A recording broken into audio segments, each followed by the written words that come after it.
Ulitin ko lang basahin, no? May nakuha tayo? Amen. Amen. No? Dadagdagan ko lang siya. Sabi niya gano'n.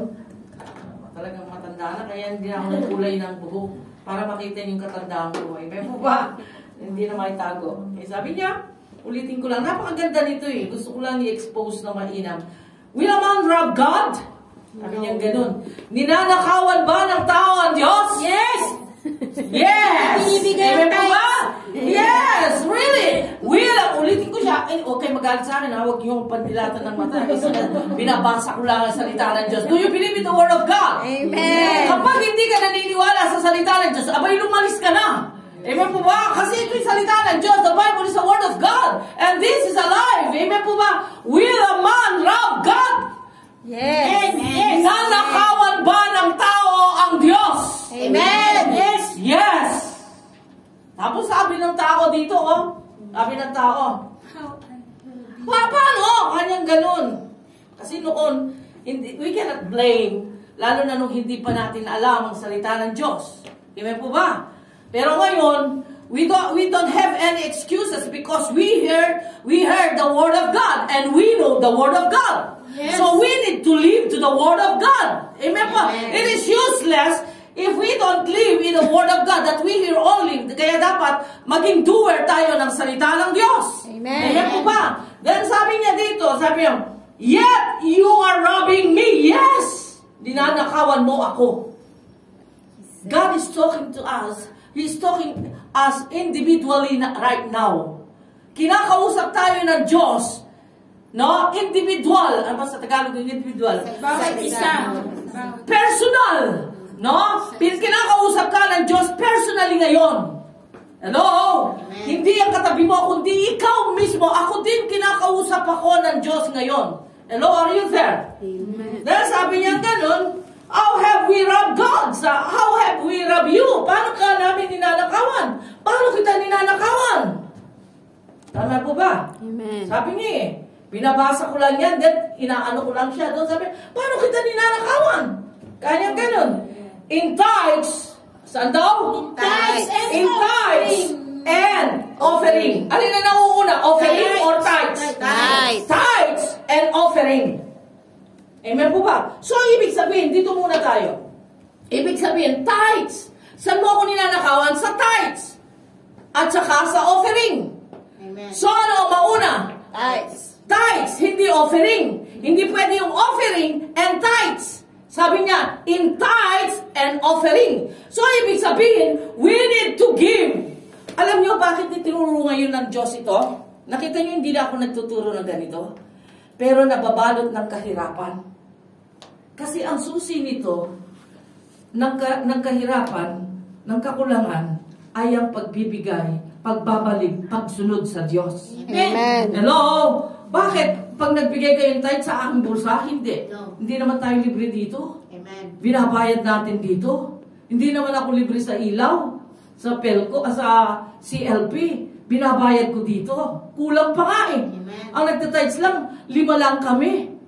Just imagine, nagbabayad ako ng malaki. Amen po ba? Yes. Kaya naman, iniunawa ko ang tao, pero sabi ng Diyos, hindi pag-unawa yan, hindi pagmamahal yan. Inaayaan mo silang nabubuhay sa kasalanan at inaayaan mo silang nahihirapan. Kaya bakit hindi mo ituro ulit ito? So si Pastor Roberta nagturo, ituloy ko lang siya ngayon. Amen. Kasi noon, every Sunday, every time na magturo ako, tithes. Every time nagtuturo ako, ang mga tao umaalis. Ayaw nilang marinig ang salita ng Diyos. Ayaw nilang marinig yung pagbibigay. Bakit? Kasi ayoko nang pumunta dyan kasi ibabalik natin yung 5%. Sabi gano'n. So, 10%. 10%. Ayoko dyan. Tinuturo ito ng simbahan pero hindi kita pinupuwersa. Amen. Nasa iyo yan kung gusto mong gawin. So, I'm not accountable sa Diyos. Are you there? Amen. So, huwag kang umalis. Pakinggan mo. Ngayon, nasa iyo, mag-usap kayo ng Diyos kung ibigay mo. Your benefit. Ikaw ang magbe-benefit, hindi naman ako. Amen. Are you there? Amen. So, para hindi ako accountable sa Diyos, ituro ko ito. With the love. No? Kung ano to. Sabi niya, tithes and offering. So, ibig sabihin, hindi ka pwedeng mag-offering na hindi ka nagta-tithes. Kasi bakit? Tingnan nyo ito ninanakawan mo. Kapag ninakawan mo, natutuwa ka ba? No. Kapag ninakawan ko siya, matutuwa ka sa akin, si San Michelle? Hindi. Hindi! Of course! Hindi! Ganun siya! Nagkaroon kami ng pag-aaway. Amen po ba? Dahil sa pagnanakaw ko sa kanya. Amen. Hello, are you there? So, ninakawan ko. So, hindi maganda ang relasyon namin. Amen. Tama ba? Amen. Ganun siya.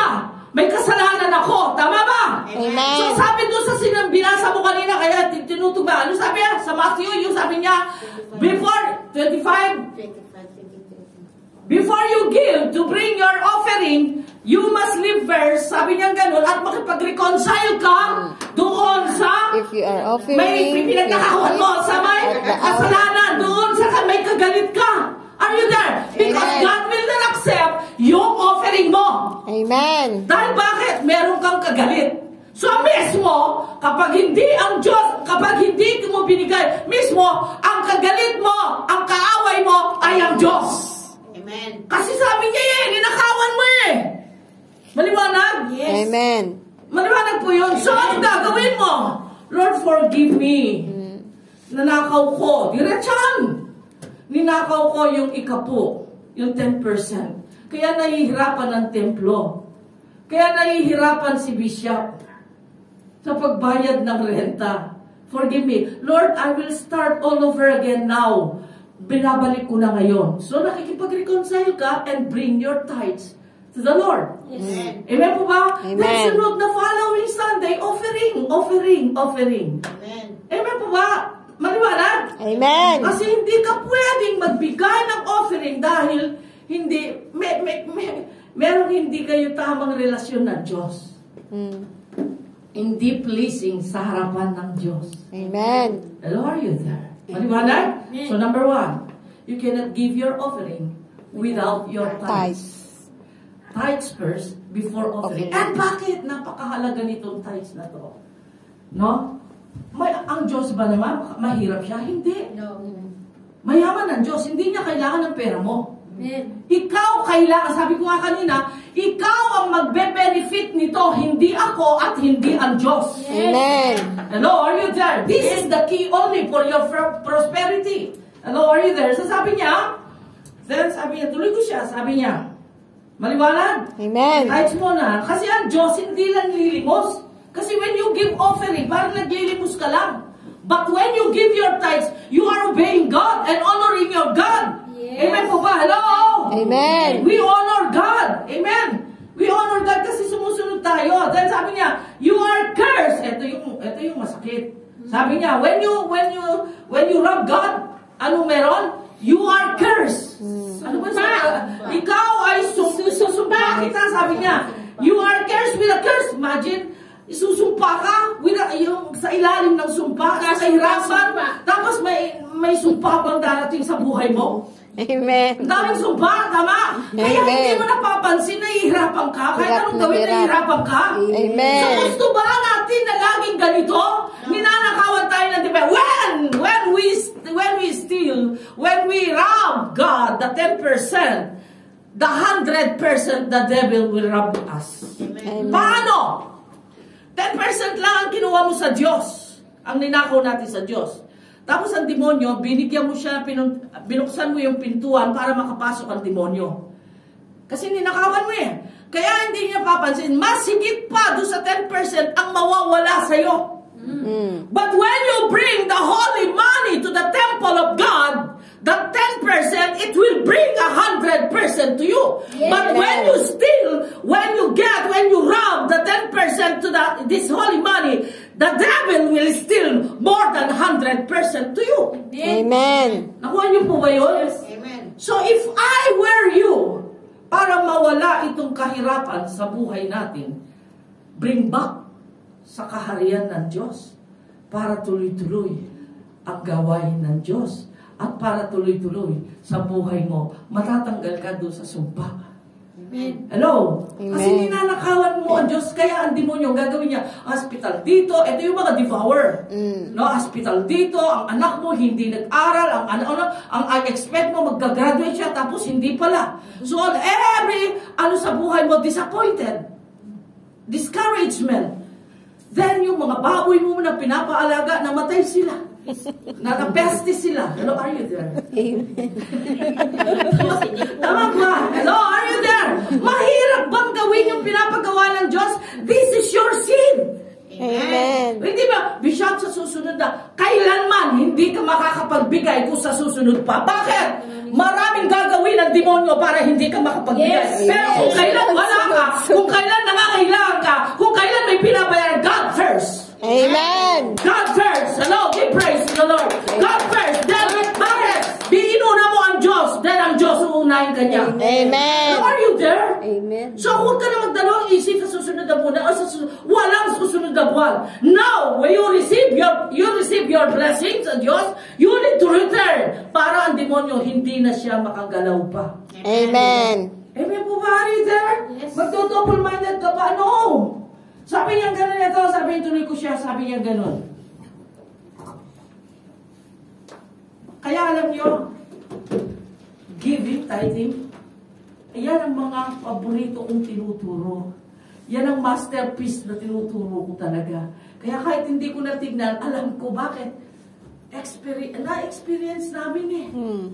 Pinagdaanan namin ito eh, kung paano kumikilos ang gumagalaw ang Diyos. Hello, are you there? Amen. Kasi kapag hindi mo sinusunod ang Diyos, hindi mo tinatali mo ang kamay ng Diyos sa buhay mo, sa finances. Amen. Ibig sabihin, wala akong baba, wala akong puno-puno ako. Unahin mo muna ang Diyos.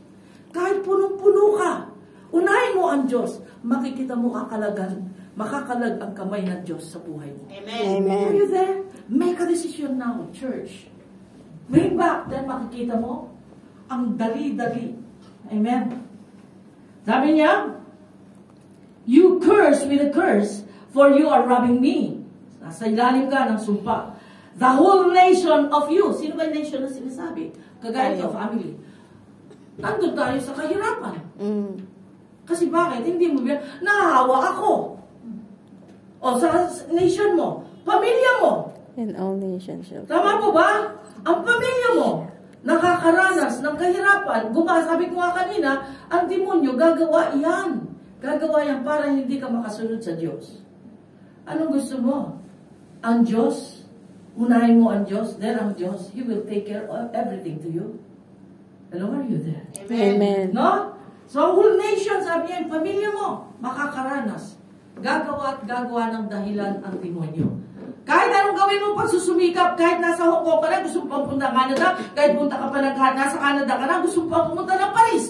Hinahanap mo ang lahat ng malalaki sweldo. Pero hanggang ninanakawan mo ang Diyos, kahit saan ka pa pumunta, mahirap pa rin ang dadatnan mo, mangyayari sa buhay mo. Amen. Hello, are you there? Tama po ba? Amen. Hello? Napakasarap Amen. ito. Gusto niyo ba nituloy ko?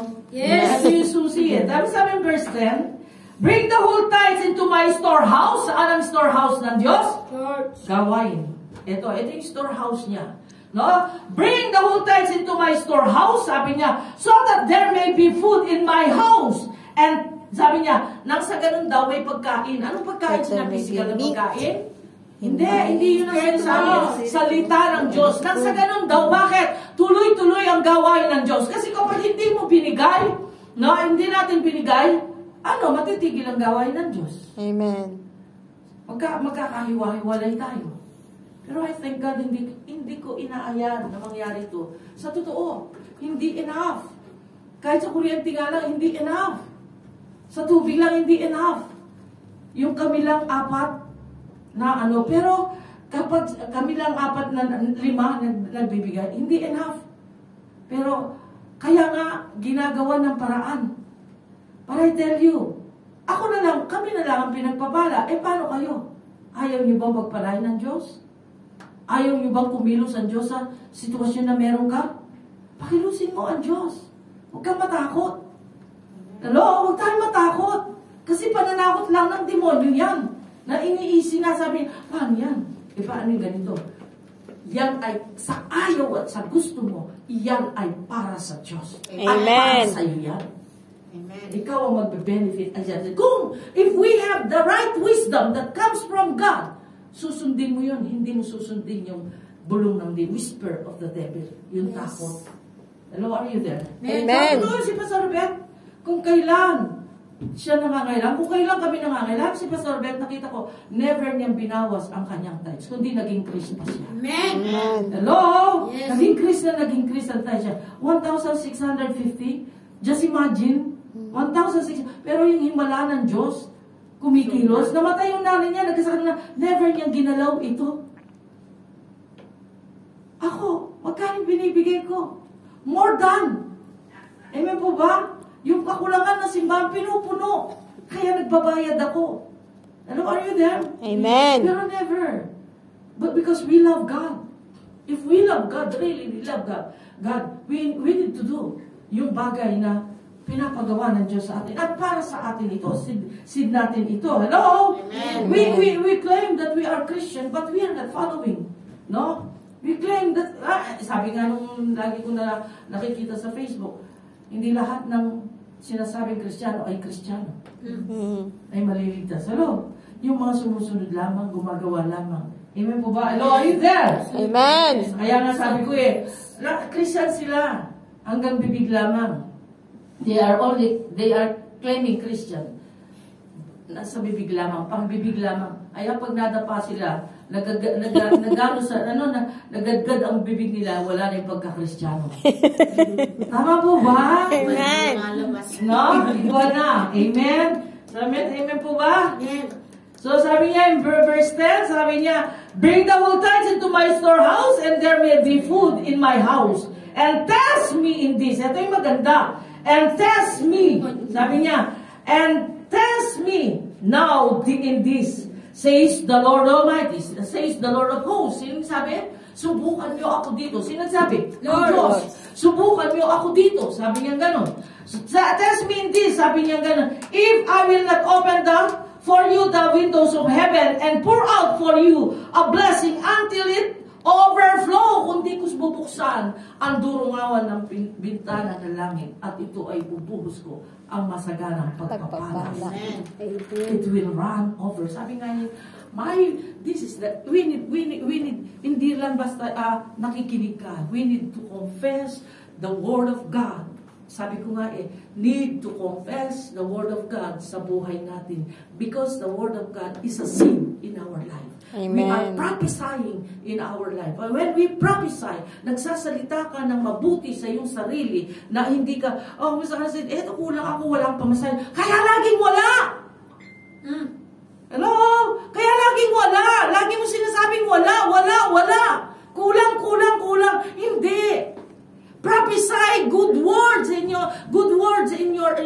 your spirit because the Word of God is a seed in our life. Amen. Kapag ito'y seed, tumubo ito sa buhay mo at ito'y magkakabunga. Hello? Yes. Amen. Sabi niya, test me in this, subukan niyo ako dito. Subukan mo kapatid. Sino pa hindi nagbibigay? Subukan mong ibalik ang para sa Diyos. Then makikita mo. Kaya nga nagkaroon ako ng miracle seed Ito yung tithes, miracle seed. Bakit? Para magkaroon ng more enough pambayad sa renta, sa lilipatan. Amen. Are you there? Kaya nga may pledge tayo. Pero hindi ka rin pwede mag-miracle kung hindi ka muna mag-tithes. Mag-tithes ka muna. Amen. Bago lahat. Tithes muna. Bago lahat. Then we'll follow. Sabi nga, Ecclesiastes 11, sabi niya, give to 7, give to 8. Yes. Na dumating man yung bagyo, meron kang nakatanim pang panibago. Amen. Hello, are you there? Amen. So, ito yung wisdom. Kaya, alam niyo po ba, ang Amerika, nung panahon ng unang presidente, sino unang presidente? Clinton? No, hindi siya. Yung unang presidente, Kristiyano siya. Kaya meron silang, yung pera nila, nakalagay doon, in God we trust. Di ba? Nakalagay doon, no? Amerika lamang ang may ganoon. Alam mo, nagtatouch yan. May Thanksgiving nga sila Amen. Na-adapt lang natin yung Thanksgiving sa Amerika. So, ang Amerika, may Thanksgiving sila. Kaya nagsa-Thanksgiving sila tuwing November, October yata. Bakit? They bring the tithes. Kaya mayaman ang bansang Amerika. Pero nung marami ng hindi na sila, yung Christianity bumaba, kaya nandoon na yung poverty ulit sa kanila. Pero, I tell you, kung tayo sundin natin itong tinuturo ng Diyos in Malakay, I tell you, walang dahilan na hindi ka mananaganap. Amen. Kasi you have the right na sabihin mo na, Lord, I give. You can stand, you can ask God, Lord, I give, I obey. Sabi mo, subukan kita dito. Then makita, tuloy-tuloy, wag lang subok ngayon, tapos hindi. Tuloy-tuloy, buhusan mo. Then makita mo, ang Diyos, bubuksan niya ang durungawan ng langit. At Amen. ibubuksan pagpapala. Amen po ba? Ito yun, sabi niya, I will rebuke. Ito yung maganda. Last, para tapos na ako. Sabi niya, I will open for the windows of heaven and pour out for you for the blessing until it overflows. Then, in verse 11, ito yung maganda, then I will rebuke the devourer for you, so that will not destroy the fruits of your ground, nor will your vine in the field cast its grapes, says the Lord of hosts. Sino nagsabi? The Lord of hosts. Amen, ang Diyos. So sabi niya, kundi bubuksan ko, sabi niya ganun, at sasawayin ko, i-review ko, paaalisin ko, palalayasin ko yung mga devourer sa buhay mo. Ano ba yung devourer sa buhay mo? Mga peste sa Mga peste sa buhay. Sino ba yung peste sa buhay mo? Bilan mo. Sino ba yung peste sa buhay mo? Asawa mo. Sila nagdadala ng kahirapan sa buhay mo. Sino ba yung ano? Sabi niya, and makikita mo yung pananim mo kung meron kang lupain. No? Kung meron, ito lahat ng income mo. Tingnan mo, si Beto, wala sa panahon, nag-increase kang 500. O see, imbis na, you know, may mga istorya kay Pastor Bet, pero nakita ko yung favor ng Lord eh. Maraming ano, na hindi ko lang masabi, pero marami. Kasi ako alam ko, kasi hindi ko siya binibitawan sa prayer. Ito yung sinasabi, pag pinagpipray ka ng lingkod ng Diyos, I tell you, God's favor, provision of God, mararanasan niya. Kasi bakit? Siya kagad ang betahan yung sweldo mo, ibabayad ko. Nakuha ko. Ang sweldo niya, wala siyang magawa. Kinuha ko yung 3,000 niya, binayad ko sa renta. Wala siya nagawa hanggang hindi ko binalik. Ako ba? Hindi ko binalik. Pinagdagdag ko sa bayad ko sa renta. Pero wala akong narinig na salita sa kanya. He trusts God, and I trust God. And I know God will return 1,000-fold sa kanya. Amen. Amen po ba? Hello? Yes. So ito yun eh. Bakit? Kaya nga sabi ko, Lord, sabi kong ganun, when I pray for the Lord, no, for the people na ano ko, then God will honor. I will rebuke the devourer in your life. Na-terminate siya? Hindi. Kundi tinaas pa yung sweldo niya. Amen. Amen po ba? Hello? Tama ba? Tama ba, Pastor Bet? Na, tinaas pa yung sweldo. Hindi siya na-terminate. No? Tinaas pa ang sweldo ng amo niya. Kaya sabi niya, God will rebuke the devourer. Yung devourer sa buhay natin. Kasi bakit? You can stand sa pangako ng Diyos eh. Yung, Lord, I give. I obey you. I give you first. No? Pin-priority kita. Asan sila ngayon? Wala sila. Dahil mas nauuno pa yung mga bagay sa mundo. Sabi nga, nag-uusap pa kami ni Pastor Manuel pag nagme-meditate kami. Basahin nyo. Unang-una, totoo naman eh. Sa libro, sa Biblia. Genesis, the book of Genesis. Anong pagkasulat? In the beginning. Diba? In the beginning.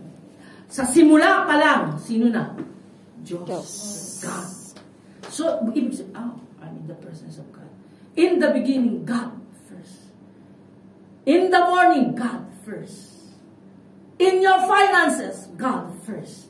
In your family, God first. Kasi sabi niya, in the beginning, God first. Sa lahat ng sitwasyon. Sa lahat, una-unahin mo ang Diyos. Meron pa bang mas mahalaga kaysa sa Diyos? Amen. Hello? If we live, we follow, we live in the Word of God, makikita mo, God will command the blessings in your life. Amen. Hindi ko naman sinasabing hindi ka magkakaroon ng pangangailangan. Magkakaroon. Pero ang Diyos mas malaki siya. Amen. Kaysa doon. Kahit gano'n pa kalaki ang pangangailangan mo, mas malaki ang Diyos doon. Magkakaroon ka ng takot kapag ninanakawan mo ang Diyos. Amen. Tama po ba? Amen. May kilala nga ako eh. Dati siya nagbibigay. Hindi tinigil niya yung pagbibigay. Di ninakawan siya na nanikawan na ng demonyo. Amen po ba? Lahat ng pinabili niya lahat ng binili niya, lupa, business, wala, zero, negative.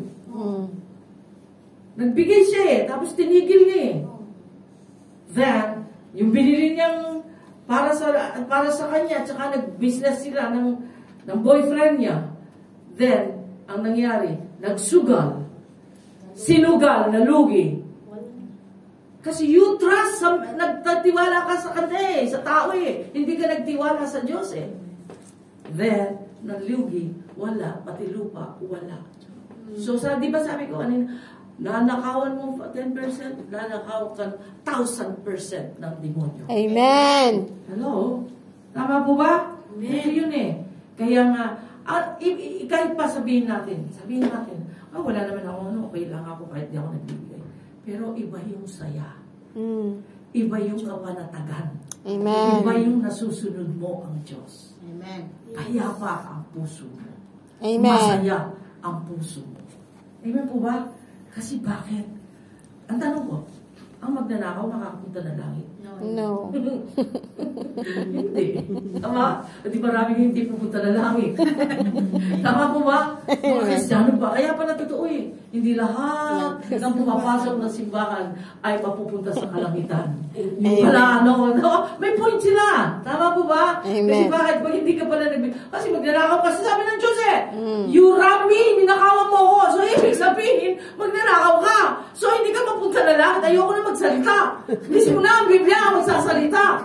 Are you there? Amen. Sayang yung pagpunta natin dito kung di tayo mapupunta na langit. Tama po ba? Amen. So, key for your salvation. Parang sinasabi ko, ako lang. Parang isang susi ito sa kaligtasan natin. Amen.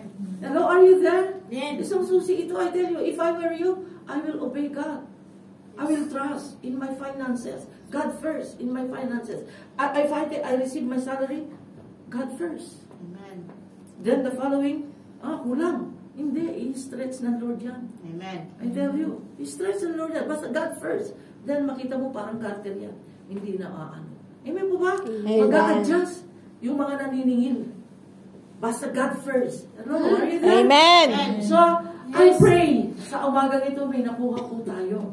Amen? May nakuha tayo ng aral nito para ito yung susi ng ating kasaganan. Para nasabi natin, itong taon na to, huwag natin kaya magsara ang taon na to na patuloy nating ninakawan ang Diyos at patuloy tayong nahihirapan.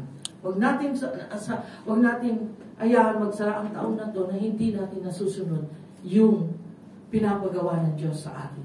Amen po ba? Amen. Hallelujah.